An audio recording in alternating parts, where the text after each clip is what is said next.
good, Is love. it recording? Oh, nice. Yeah. Cool. I'm good. How you doing? Yeah, doing good, bro. Thank you for joining me today. Of course. Yeah. I'm just gonna chop it up with you for a bit, kind of see like where you're at now. You Yeah. know. Again, this is kind of just.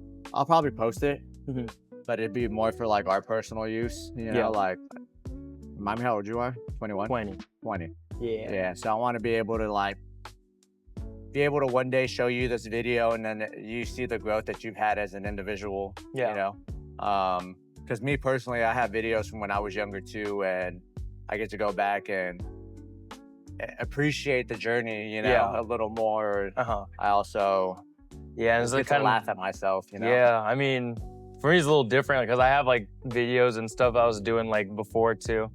And yeah, there's a lot of growth that happened within 2 years. So I'm excited to see like what the next 5 or 10 is Oh. gonna look like now that we're actually in a place of growth rather Yeah. than just like doing life randomly, you know. Yeah. So, And yeah. again, I think I tell you this a lot, but you have a good head on your shoulder. Thank You you. have a lot of drive. So it's cool to see where you're at now. So I'm excited to see where again, 22 even takes you, 23, Yeah. 25, 27, 30. And when you're my age, 35, you We'll know. see. So Oh man, but yeah, here, let's get started with these questions. Yeah. Can you share a little bit about your background and how basketball became such a big part of your life? Gotcha. I was playing basketball. Do I look at the camera when I talk? It's No. up to you. You can Up look to at the me. camera, you can look at me. Cool. It's good. I was playing basketball just like for fun, always. Because my dad had quite the athletic background. He played badminton, he played tennis, ping pong, basketball, soccer, football. So me and my brother were basically around sports since we've been born. So we were playing a lot for fun. I remember like my first memory of like basketball was playing outside with my neighbor. It was like me and my brother were probably like 5 and 6 years old, not too old. And then our neighbor was like a high schooler at the time, and then he'd play with my dad, and we just play together like on our driveway. And then when we moved to like our apartment complex, we had a pretty big basketball community. So like from me and my brother were second and third grade at the time. And then we were playing all the way, like everybody in between from like our age to like seniors in high school. We'd have like this 2 hoop court. Like it wasn't like a full court. The hoops were back to back, so you couldn't run full court. So we just have like 2 half courts running. Yeah. And it'd be like cool, like 30 of us just playing. That's sick. How old All were you ages, at the time? second, third grade. That's sick. Yeah, it was a huge community. It's not like that anymore, I think because of COVID and people just started moving away. But that was like a really cool community that we had. And I remember like a few times after we'd play, or there was one time after we played, we just came together, hey, you guys want to play hide and seek?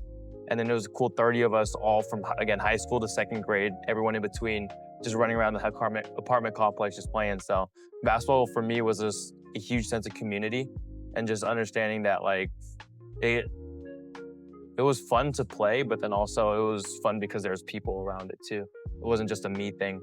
So that was that. I didn't really take it too seriously. My brother was always better than me. We got into AAU around my 6th or 7th grade. Oh shit. And he was a little bit more competitive. I wasn't that good, so I was playing down and I got no PT. So I was really just on the team because my dad had money to pay for me. So I wasn't that good. I was just good enough to make it.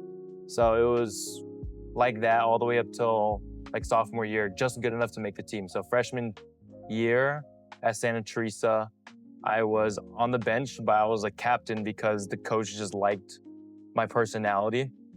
So I got no PT, but I was a captain. Same thing sophomore year. Sophomore year, I got no PT. Coach really liked my personality, and that's probably why I was on the team. And that was like a big shift for me. I was like, oh shoot, if I'm riding the bench on JV, there's no way I'm making varsity because varsity has the junior returners and the best JV players that are moving up. I was like, shoot, if I'm riding the bench, there's no way I'm gonna make it. And then COVID happened. That was a blessing in disguise because all I did after that was just train and play. And I guess for Showtime, I knew Ben already, and Ben was really close to Derek, and Derek was training them. When did you meet Ben? Second grade. Oh shoot. Yeah, so we've known each other for a long time. Yeah. Hopping back and forth because like my basketball journey was really weird. So going back a little bit, Yeah. after freshman year, that's when I met Derek. I thought Derek was black. I remember the story. Yeah, yeah. I thought all basketball trainers were black at the time. So when I pulled up to my first like hill workout with Derek, because Ben was like, "Oh, like you should play AAU with me. I have a team, I have a trainer," and I was like, "Okay, sure." I didn't have one at the time, so I went with him. I met Derek there. We had a pretty crazy season at Showtime. Yeah. We were like me, Ben, like we were probably the oldest ones. We had a few other high schoolers, but then we had like Matt. Matt was a sixth grader at the time, and we had like some seventh, eighth graders, and we were playing up. We got cooked basically every tournament, but it was good. So that's when I met Derek.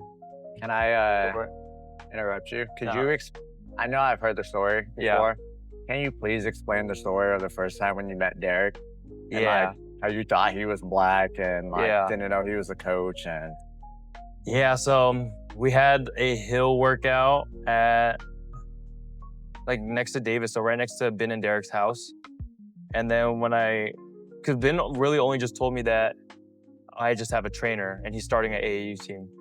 And I'd never heard of an Asian basketball trainer before. Like my AAU teams before, they were all black or Mexican, the coaches there. And that was just like my perception. And then every AAU tournament I went, I don't remember seeing an Asian coach at all. So I was like, okay, this guy's gonna be black. And his name is Derek. And I was like, yeah, that sounds like quite the black name. Yeah. I mean, not really, but like, it wasn't no Asian thing.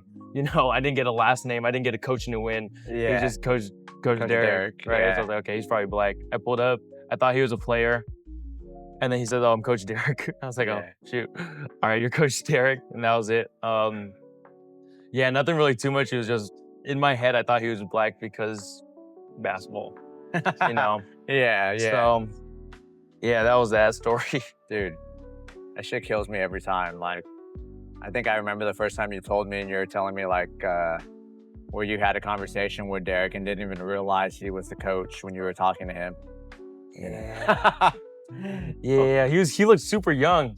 I mean, that's what attests to him too, you know, Yeah. like they have that saying, Asians don't raisin, you know, and Derek still looks really young. He still like, is young. Looks young, yeah. He still is young, you know, but I mean, I got a few years on him, but like him and I and Ant, we don't look our age at all, I feel, so. Yeah. But I think it's also because we, honestly, sidetracked, but we joke around a lot. Like we have you guys too, so it keeps us like young-blooded. Young youth, Yeah.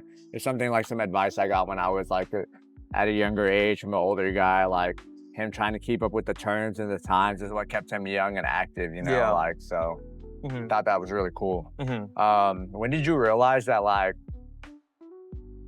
basketball was, when did you realize basketball was for you, but also it was a bigger part of your life than just like, I'm just playing just to play? It was probably that COVID year. Again, I had that sense of community when I was second and third grade, but then during COVID, that's when I started working with like Derek and Ben and Jordan and a few of like the original Showtime guys more. We'd just be at Derek's house 4 or 5 hours a day, working outside in the driveway, or not in the driveway, in the street. And he'd just take us through sessions and all that. So when we were doing that, again, I had community back then, but we weren't working hard, we were just playing.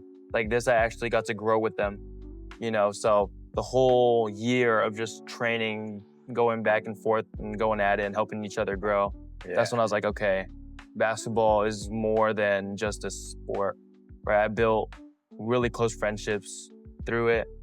I learned how to work hard through it. I learned that, and then through Derek, right? He's giving back to his community. He wasn't getting paid at the time for any of the things he was doing. So yeah, I guess that was the time where I started seeing it being bigger than basketball, or I guess not really yet, but I knew that it could have been more than just a sport. And looking back at it, I was like, yeah, that's probably the moment. But I think after high school, because I didn't really have I lost kind of love to play. um, the sport or just play, but I knew that I still wanted to be around it. And then Derek did give me opportunity to, I guess, grow as a coach and a trainer. So it's cool that I guess God gave me the ability or the opportunity to use the sport that He put into my life and to give back to people around me. So it is really just bigger than basketball, and that's something that we always say here at Academy, and I just the Grove and Showtime in general too. So Yeah, man. yeah. No, that's cool. That's cool. You mentioned like how it's bigger than hoop, Mhm. and I feel like, I mean, for those that don't know, like you started a hoop ministry here Yeah. at the Grove, Uh-huh. So how did that get started? What was your original vision with it?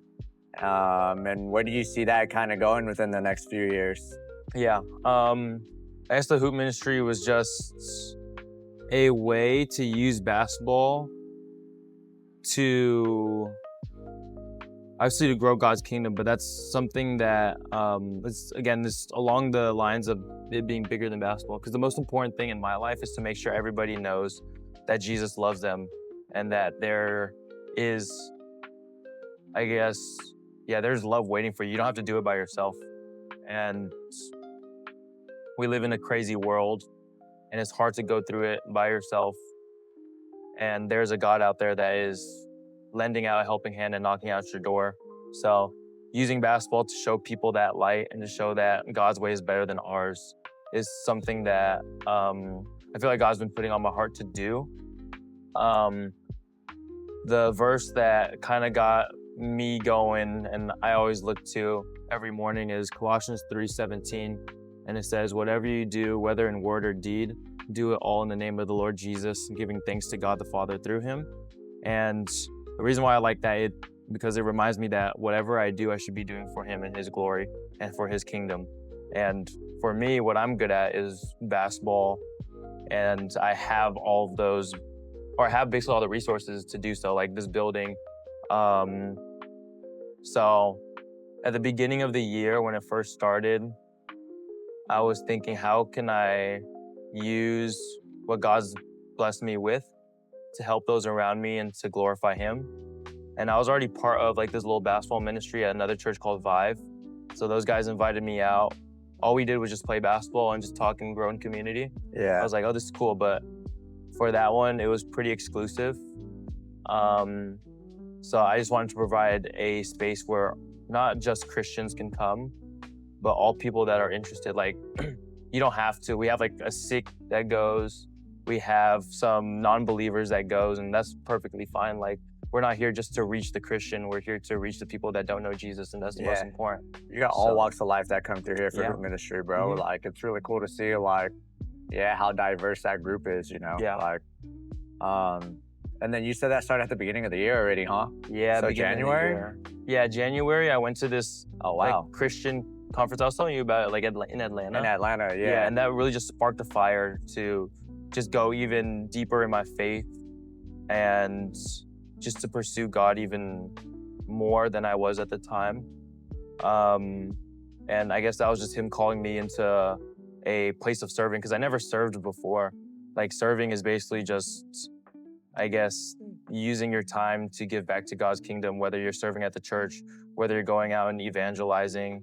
And I wasn't doing that yet. So, okay, I felt God calling me to just serve His kingdom a little bit more. And that's basically the season that I'm in now. And that's kind of how it started. Yeah. Okay. And so you're 9 months in, and I feel like as time goes by, like our visions for certain things either grow or they dissipate, right? Yeah. How do you feel like your vision has grown for hoop ministry, and where do you see it in the next 5 years or the next 10 years, or what are the plans for you and hoop ministry in the future? Definitely. From what we've been seeing at the Hoop Ministry, we've grown a good amount. We started with like maybe like 20 people, and now we doubled already in the past, like few months that we've been running. So it's been really cool to see that. And I feel like the vision that God's been putting in my head is to, or I guess maybe that's part of what I do, or I want, but I want God willing, to open up a gym or a space where we can just use more than just basketball. I feel like fitness is such a huge thing, right? Whether you're playing, I know pickleball is a huge thing now. Basketball, obviously, we run it here. And then I know a lot of people that go to the gym, all walks of life. And if I can, or I guess the vision, just to sum it up, is just like a faith-based either gym or sports complex. I guess maybe one of those two things. Yeah. But yeah, I want to have the hoop ministry just be more than just basketball. We talked about it before, it's bigger than basketball, right? So Yeah. just using the gifts that I have to give back to God's kingdom, and if it can grow to a gym where we can have, where you can reach even more people, that would be great. And I feel like that's something that the Bay Area needs, especially because I'm not sure if you know, but like the Bay is the least churched metropolitan area in the United States. I remember you were telling me Yeah. that last week. So I feel like, I mean, I see it all the time, or see it now where there's so many people my age, just young adults and students that are on fire for Jesus. And I feel like that's, or what we call like the revival in the Bay. And I see,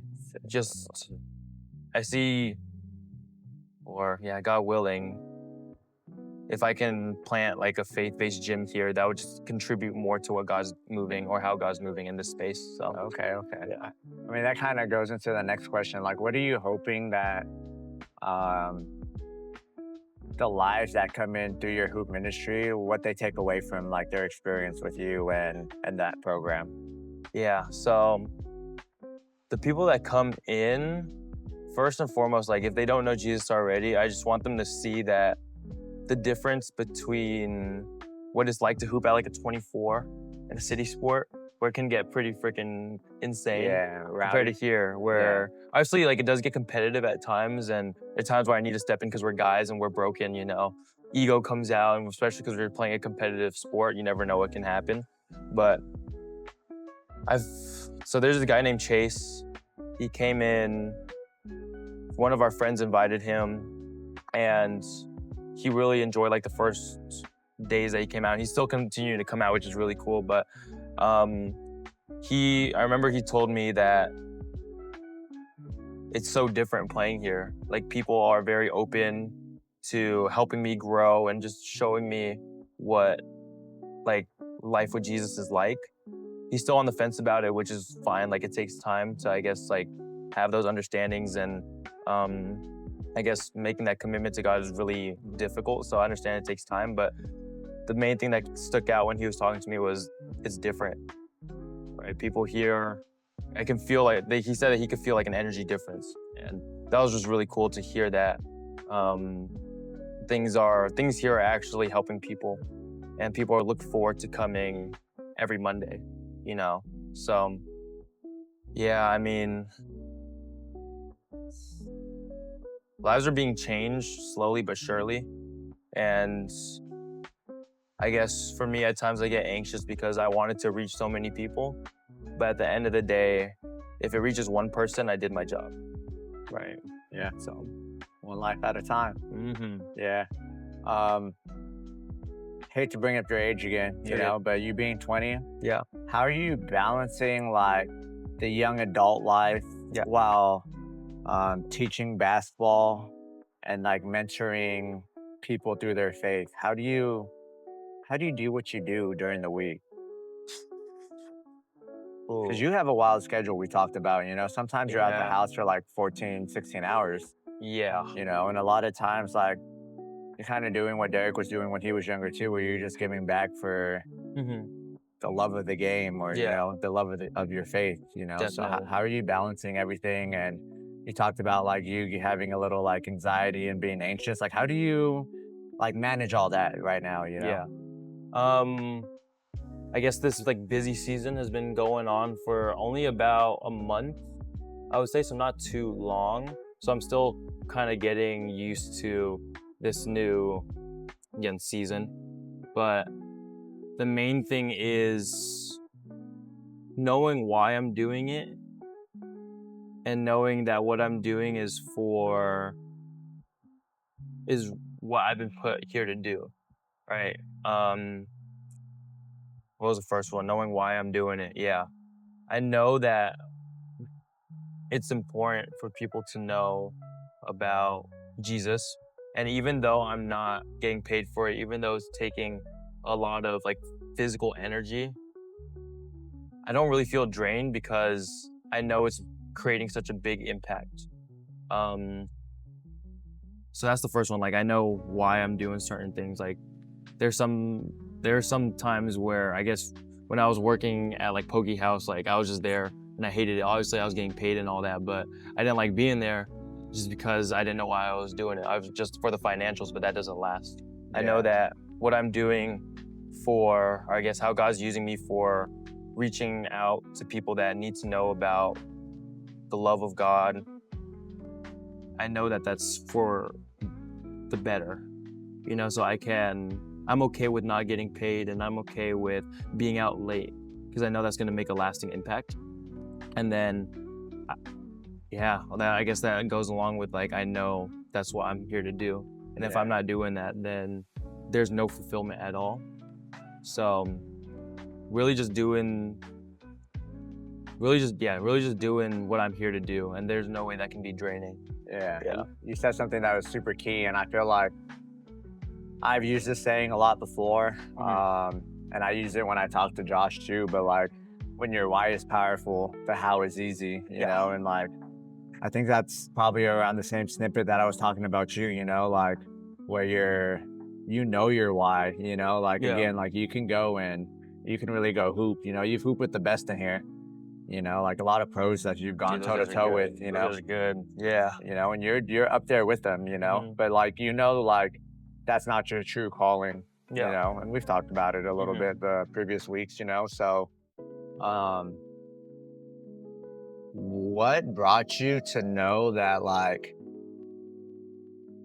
that was your calling, this was your calling, not just the hooping, but like your faith, like, Yeah. because if I recall, you let me know that you guys didn't grow up Christian in your household. Yeah.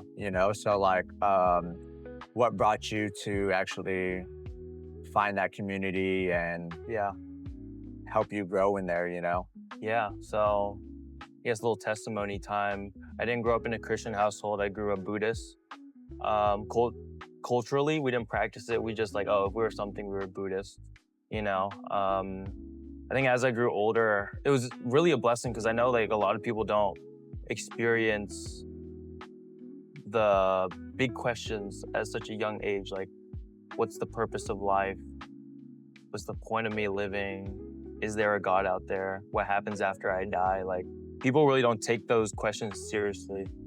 And honestly, it is a blessing that I heard those and I took those seriously early, right? So I had questions like that around in high school. And I was just trying to figure it out. I didn't struggle through any like depression. Again, that's another blessing. I didn't really have too much traumas. I had a great family growing up, great situation, financial situations, all that. So when I figured out that God is real, when I figured out that Jesus is real, and I did have like some struggles. Like I was deep into drinking my senior year. Lustful intent was a huge thing that I was struggling through for a long time. And seeing how God pulled me out of that and how much better it is on the other side with Him makes me want to, I guess, share that with other people. Right? Because I've seen how much it changed in my life. And now I just want to make sure people know that that's an option for me. Right? Jesus says that He is the way, the truth, and the life. And no one comes to the Father except through Him. So that was kind of when I guess, seen how God changed my life, I want to make sure that people know that now. And that's why it's there. Yeah, and there's so many ways that we could do it. God really doesn't care how we do it, just why we do it, right? Like when your why is powerful, like the how is easy. Yeah. Right. Some people get caught up like, oh, am I doing what God called me to do? And that's the wrong question. It should be, why am I doing what I'm doing? And if it's for God and if it's for His glory, then everything will be okay, right? So, yeah, I mean, I can go deep into my testimony, but it's going to take years and years and years to talk about that. But Might need to write a book. To write a journal and turn it into a book. yeah, maybe. Yeah. What kind of legacy do you want to leave through this platform? Through Showtime or through ministry? Through book ministry. Through ministry, gotcha. I don't care if people know who I am. Like, again, I'm here to glorify God, and that's it. Right? If people look at me and they see Jesus, then I did my job. So my goal is just to be a light to those around me. What is it? Matthew 5:16 says, "In the same way, let your light shine before others, so that they may see your good works and give glory to your Father who is in heaven." And I guess that's just my goal in life. If people look at me and they see that, okay, God is real, then I did my job. So whether that's, just being loving towards people, spreading the love of Jesus, letting them know, or helping them through their struggles and situations, that's my purpose. And that's the legacy that I want to live or leave. If I leave on this, if I die tomorrow, if I die right now, if people know that Jesus is real, then I did my job. I like that.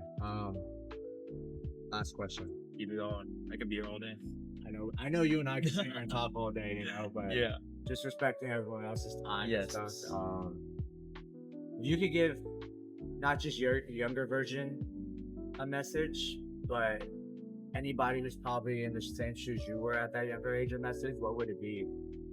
Whether it's like in the hoop journey or even on the faith side, Yeah. Some people may not be able to, may not understand it, but really, if you put God first, everything will be okay. And again, that's really hard to understand. I probably didn't understand that concept maybe a year ago. I've been walking with Jesus for 2-3 years, like really taking him seriously for the past 2 or 3. I didn't understand that concept until, I won't even say a year ago, maybe a few months ago.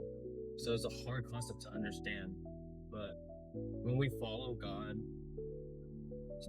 or more specifically, when we follow Jesus and what He does, we know that everything is going to be okay because He's working things for our good, and that's a promise that He gives us. So I don't have to worry about being in control.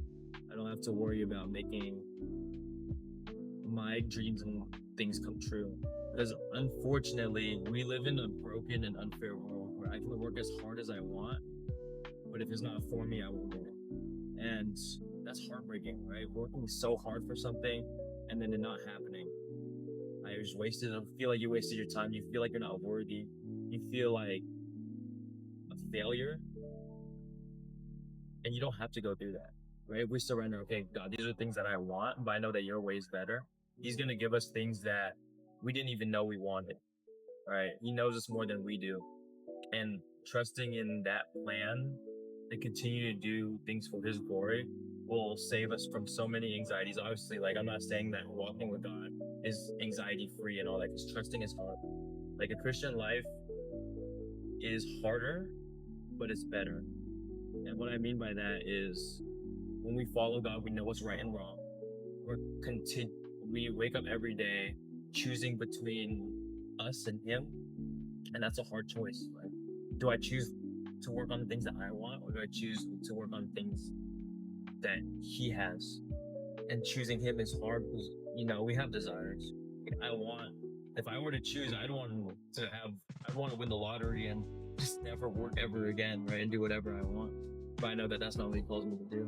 So it's a hard life to live, really, but it's a better one because it's anxiety free. There's so much peace and purpose that comes along with it. And I guess to sum everything up, Jesus is real, God is real.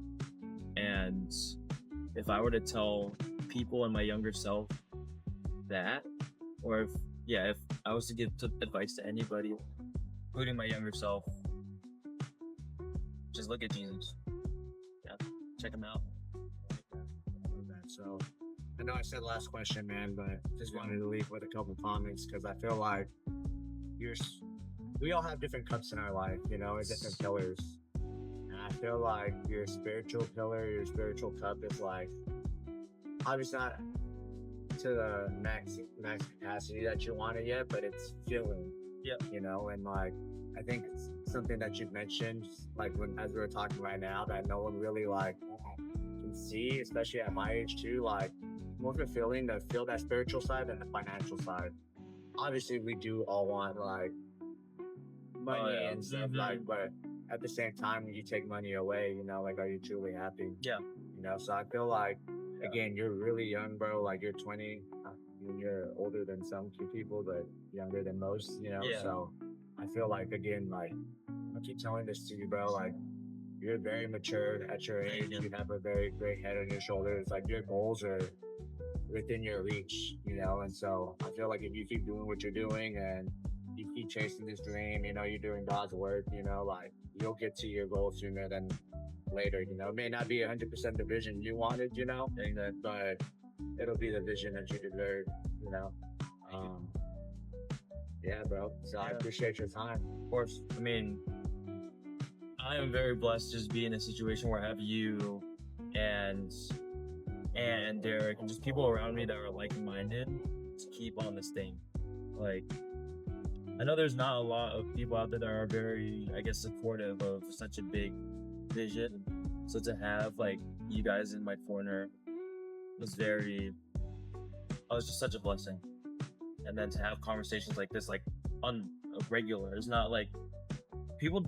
I feel like people have conversations like this, like not too often. Yeah. We have it regular. Pretty regular. It's just it Yeah. so happens to be the Yeah. first time we're recording it. you Yeah, know? and like Yeah. I don't get that anywhere else.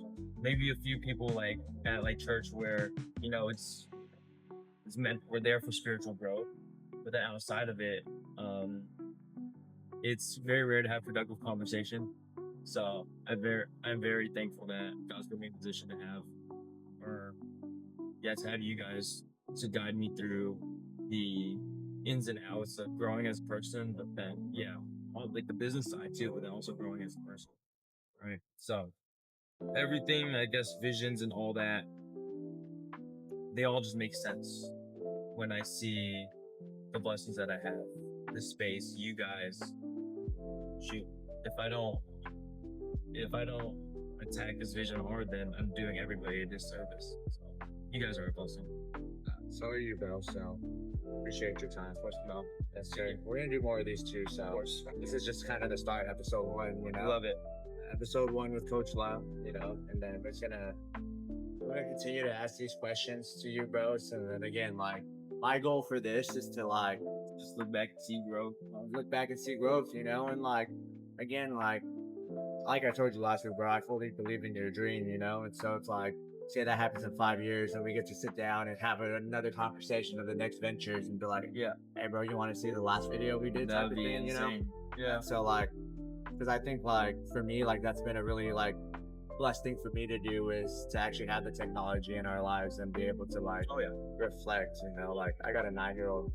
Hi, Clea, bro. So Clea. like being able to see like her growth through the years, you know, Yeah. and I think I've told you this before, but like I lost my faith for a while, you know, and it wasn't until like you came back or not came back, but you reintroduced him into my life. And Kalia, like I've never talked to her about it, bro, but she's always writing God is good, like on the concrete, on her, her mirror, you know, and it's like that's a bigger type of love that like one I can't fully give her, but like that she feels secure with him or her or it, you know, however you not want to disrespect anyone, you know, but Yeah. like for her, like to see that she gets that fulfillment and has faith without us having to push it on her, like been a huge blessing, you know. So it's like damn, and I feel like her feeling that way, like she's been having many blessings in her life too, you know, like not just having myself and her mom in her life, but like having all you guys as role models, you know, like Yeah. like, but off topic, but she tells everyone her nickname at school is Korea. You know what I mean? Like that just shows the impact that she had on her life. You know, Yeah. like to where she's carrying that to her school, to her Yeah. other like personality in a sense of like, nah, this is who I am. You know, Yeah. it's really because of all the work we do here. So continue to keep doing you, bro. Continue to grow. I'm excited to see where everything goes. So, Oh yeah. yeah, we'll probably do this every so often. So, Oh yeah. oh yeah, excited. Appreciate you. Coach Ron. I'm excited to talk to Ron next. Coach Ron next. Coach Ron next. Right. Coach J. Lou.